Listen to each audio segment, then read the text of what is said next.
नमस्कार, मैं आभा शर्मा जावास गरुड़ पुराण के 14वें अध्याय के साथ। गरुड़ जी ने कहा, हे दयानिधे, यमलोक कितना बड़ा है, कैसा है, किसके द्वारा बनाया हुआ है, वहाँ की सभा कैसी है और उस सभा में धर्मराज किनके साथ बैठते हैं। हे दयानिधे, जिन धर्मों का आचरण करने के कारण धार्मिक पुरुष जिन धर्म मार्गों से धर्मराज के भवन में जाते हैं, उन धर्मों तथा मार्गों के विषय में आप मुझे भी बतलाइए। भगवान बोले, हे गरुड़, धर्मराज का जो नगर नारद आदि मुनियों के लिए भी अगम्य है, उसके विषय में मैं बतलाता हूँ। उस दिव्य धर्मनगर को महापुण्य से ही प्राप्त किया जा सकता है। दक्षिण दिशा और नैऋत्य कोण के मध्य में यम का जो नगर है, वह संपूर्ण नगर वज्र का बना हुआ है, दिव्य है और असुरों तथा देवताओं के लिए अभेद्य है। यह पुर चौकोर 4 द्वारों वाला, ऊंची 4 दीवारी से घिरा हुआ, 1000 योजन प्रमाण वाला और अत्यंत ही सुंदर है। इस पुर में चित्रगुप्त का एक सुंदर मंदिर है, जो 25 योजन लंबा और चौड़ा है। उसकी ऊंचाई 10 योजन है। वह लोहे की अत्यंत दिव्य 4 दीवारी से घिरा है।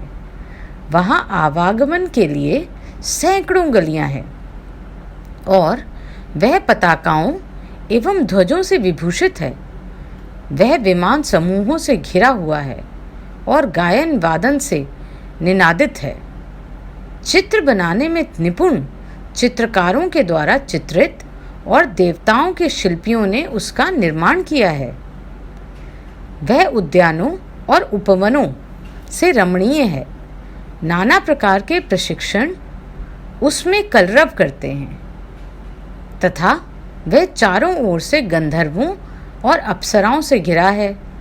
उस सभा में अपने परम अद्भुत आसन पर स्थित चित्रगुप्त मनुष्य की आयु का यथावत गणना करते हैं। वे मनुष्यों के पाप और पुण्य का लेखा जोखा करने में त्रुटि नहीं करते। जिसने जो शुभ अथवा अशुभ कार्य किया है, चित्रगुप्त की आज्ञा से उसे उन सब का भोग करना होता है। चित्रगुप्त के घर के पूरब की ओर ज्वर का एक बड़ा विशाल घर है। उनके घर के दक्षिण शूल, लता और विस्फोटक के घर हैं तथा पश्चिम में कालपाश, अजीरपा और अरुचि के घर हैं।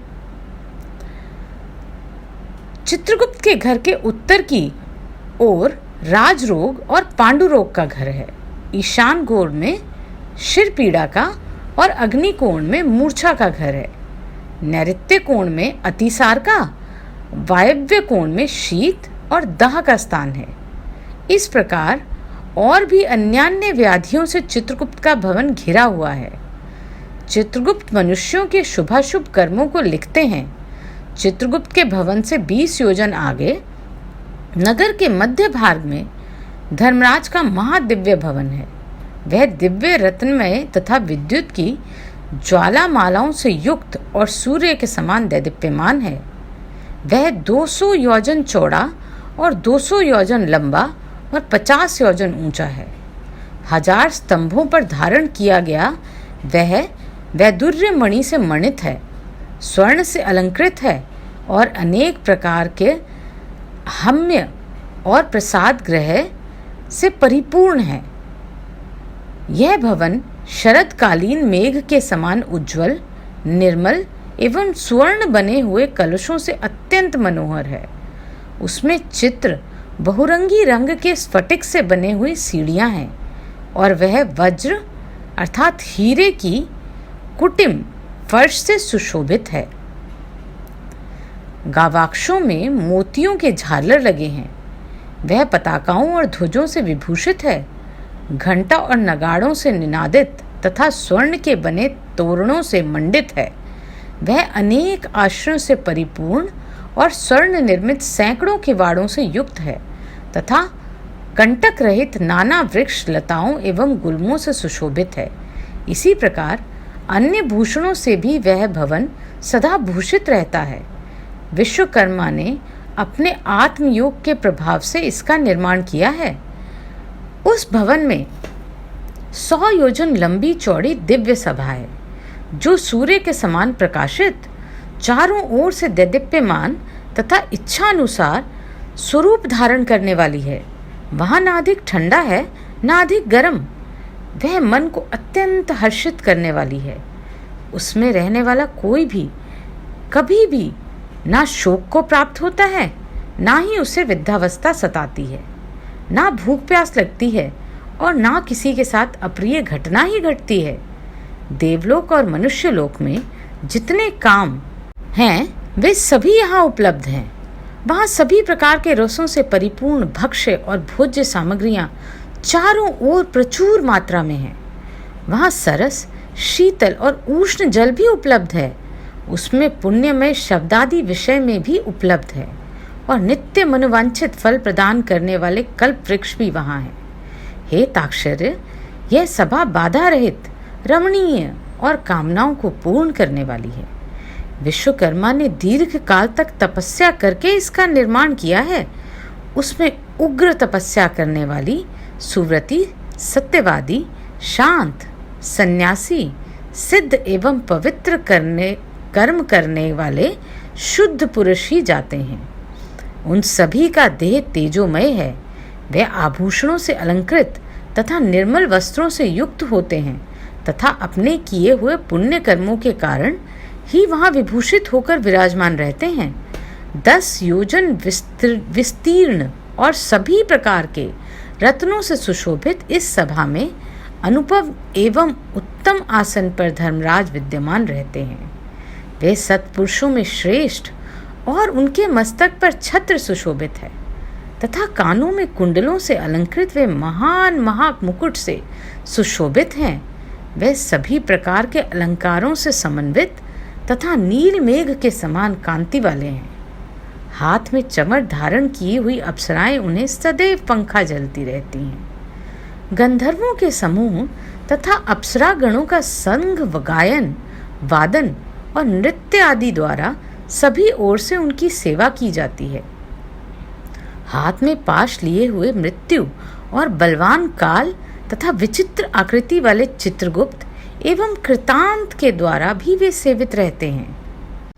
हाथों में पाश और दंड धारण करने वाले, उग्र स्वभाव वाले, आज्ञा के अधीन आचरण करने वाले तथा अपने समान बल वाले नाना सुभटों से धर्मराज हमेशा घिरे रहते हैं।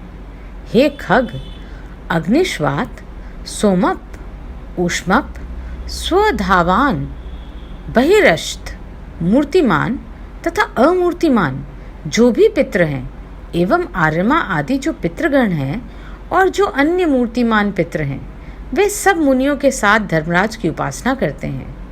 अत्रि, वशिष्ठ, पुलह, दक्ष, क्रंतु, अंगिरा, जमदाग्नि, परशुराम, भृगु, पुलस्तस्य, अगस्त्य, नारद, ये तथा अन्य बहुत से पितृराज धर्मराज की सभासद हैं, जिनके नामों और कर्मों की गणना भी नहीं की जा सकती। ये धर्मशास्त्रों की व्याख्या करके यथावत निर्णय देते हैं। ब्रह्मा की आज्ञा के अनुसार वे सब धर्मराज की सेवा करते हैं। उस सभा में सूर्यवंश के और चंद्रवंश के अन्य बहुत से धर्मात्मा राजा धर्मराज की सेवा करते रहते हैं। मनु, दिलीप, मंधाता, सागर, भागीरथ, अम्बरीश, अनरण्य, मुचुकुंद, निमि, पृथु, ययाति, नहुष, पुरु, दुष्यंत, शिवी, नल, भरत, शंतनु, पांडु तथा सहस्त्रार्जुन, ये यशस्वी पुण्य आत्माएं राजऋषि और बहुत से प्रख्यात राजा बहुत से अश्वमेघ यज्ञों का अनुष्ठान करने के फलस्वरूप धर्मराज के सभासद हुए हैं। धर्मराज की सभा में धर्म की ही प्रवृत्ति होती है। ना वहाँ पक्षपात है, ना ही कोई झूठ बोला जाता है, ना किसी का किसी के प्रति मात्सर्य भाव रहता है। सभी सभासद शास्त्रविद और धर्मपरायण हैं। वे सदा इस सभा में वैवस्वत यम की उपासना करते हैं।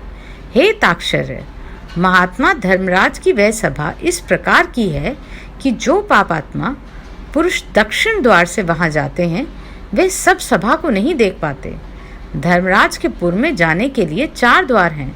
पापियों के गमन के लिए जो मार्ग है उसके विषय में मैंने तुमसे पहले ही कह दिया। पूर्व आदि तीनों मार्गों से जो धर्मराज के मंदिर में जाते हैं वे पुण्यात्मा होते हैं और अपने पुण्य कर्मों के बल से ही वहां जाते हैं। अब उनके विषय में सुनो। उन मार्गों में जो पहला पूर्व मार्ग है वह सभी प्रकार की सामग्रियों से समन्वित है तथा परिजात वृक्ष की छाया से आच्छादित तथा रत्न मंडित है। वह मार्ग विमानों के समूह से संकीर्ण और हंसों की पंक्तियों से सुशोभित है। विद्रुम के उद्यानों से व्याप्त और अमृतमय जल से युक्त है। उस मार्ग से पुण्यात्माएं ब्रह्म ऋषि, अमलांतरात्माएं राजऋषि, अप्सरगण, गंधर्व, विद्याधर, वासुकी एवं महान नाग जाते हैं। अन्य बहुत से देवताओं की आराधना करने वाले शिव भक्त निष्ठ, ग्रीष्म ऋतु में प्रपा का दान करने वाले, माघ में लकड़ी देने वाले, वर्षा ऋतु में विरक्त संतों को दान मान आदि प्रदान करके उन्हें विश्राम कराने वाले, दुखी मनुष्यों को अमृतमय वचनों से आश्वस्त करने वाले और आश्रय देने वाले, वे सदा धर्मराज की इस सभा में जाते हैं। सत्य और धर्म में रहने वाले, क्रोध और लोभ से रहित, माता पिता में भक्ति रखने वाले, गुरु की शुश्रूषा में लगे रहने वाले, भूमि दान देने वाले, गृह दान देने वाले, गौदान देने वाले, विद्या प्रदान करने वाले, पुराणों के वक्ता, श्रोता और पुराणों का पारायण करने वाले, वे सभी तथा अन्य पुण्यात्माएं भी पूर्व द्वार से धर्मराज के नगर में प्रवेश करते हैं। ये सभी सुशील और शुद्ध बुद्धि वाले धर्मराज की सभा में जाते हैं। दूसरा उत्तर मार्ग है जो सैकड़ों विशाल रथों से तथा शिविका आदि नरनयनों से परिपूर्ण है। वह हरि चंदन के वृक्षों से सुशोभित है। उस मार्ग में हंस और सारस से व्याप्त, चक्रवाक से सुशोभित और अमृत तुल्य जल से परिपूर्ण एक मनोरम सरोवर है। इस मार्ग से वैदिक अभ्यागतों की पूजा करने वाले, दुर्गा और सूर्य के भक्त, पर्वों पर तीर्थ स्नान करने वाले, धर्म संग्राम में अथवा अनशन करके मृत्यु प्राप्त करने वाले, वाराणसी में, गौशाला में तथा तीर्थ स्थान में विधिवत प्राण त्याग करने वाले, ब्राह्मणों अथवा अपने स्वामी के कार्य से तथा तीर्थ क्षेत्र में मरने वाले और जो देव प्रतिमा आदि के विध्वंस होने से बचाने के प्रयास में प्राण त्याग करते हैं, योगाभ्यास से जो प्राण त्याग करते हैं, सत्पात्रों की पूजा करने वाले तथा नित्य महादान करने वाले, वे सभी व्यक्ति उत्तर द्वार से धर्म सभा में जाते हैं। तीसरा पश्चिम का मार्ग है जो रत्न जड़ित भवनों से सुशोभित है। वह अमृत रस से सदा परिपूर्ण रहने वाली बावलियों से विराजित है। यह मार्ग ऐरावत कुल में उत्पन्न मंदोत्मत हाथियों से तथा उच्छेय श्वास से उत्पन्न अश्वरत्नों से भरा है। इस मार्ग से आत्मत्व वेता, संत शास्त्रों के परिचिंतक, भगवान विष्णु के अनन्य भक्त, गायत्री मंत्र का जाप करने वाले, दूसरों की हिंसा, दूसरों के द्रव्य एवं दूसरों की निंदा से परांगमुख रहने वाले, अपनी पत्नी में संतुष्ट रहने वाले संत, अग्निहोत्री, वेद पाठी ब्राह्मण गमन करते हैं।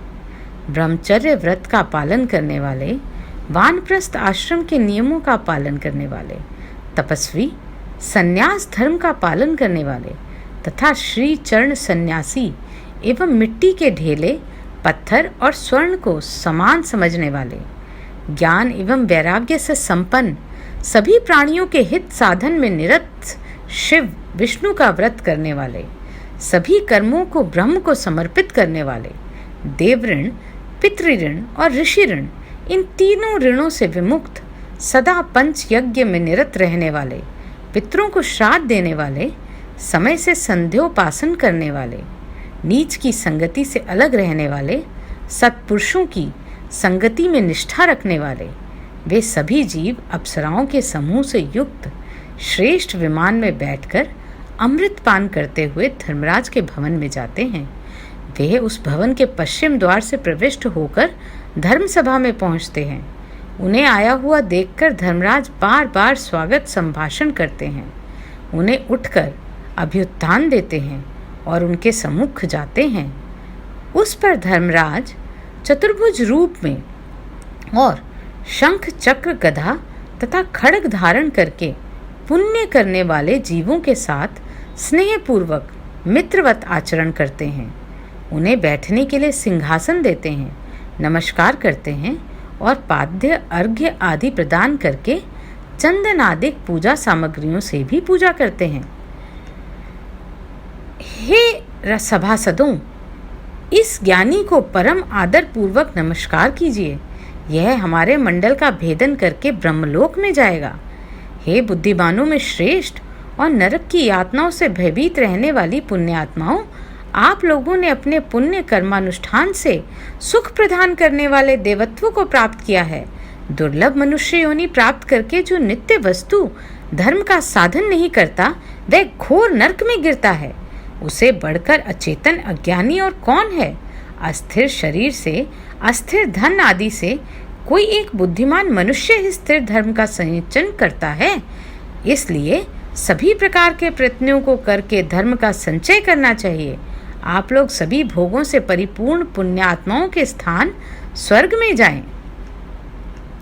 ऐसा धर्मराज का वचन सुनकर उन्हें और उनकी सभा को प्रणाम करके वे देवताओं के द्वारा पूजित और मुनीश्वरों द्वारा स्तुत होकर विमान समूह से परम पद को जाते हैं और कुछ परम आदर के साथ धर्मराज की सभा में ही रह जाते हैं और वहां एक कल्प पर्यंत रहकर मनुष्यों के लिए दुर्लभ भोगों का उपभोग करके शेष पुण्यों के अनुसार पुण्य दर्शन वाले मनुष्य योनि में जन्म लेते हैं। इस लोक में वह महान धन संपन्न, सर्वज्ञ तथा सभी शास्त्रों में पारंगत होते हैं और पुनः आत्मचिंतन के द्वारा परम गति को प्राप्त करते हैं। हे गरुड़, तुमने यमलोक के विषय में पूछा था, वह सब मैंने बता दिया। इसको भक्ति पूर्वक सुनने वाला व्यक्ति भी धर्मराज की सभा में जाता है।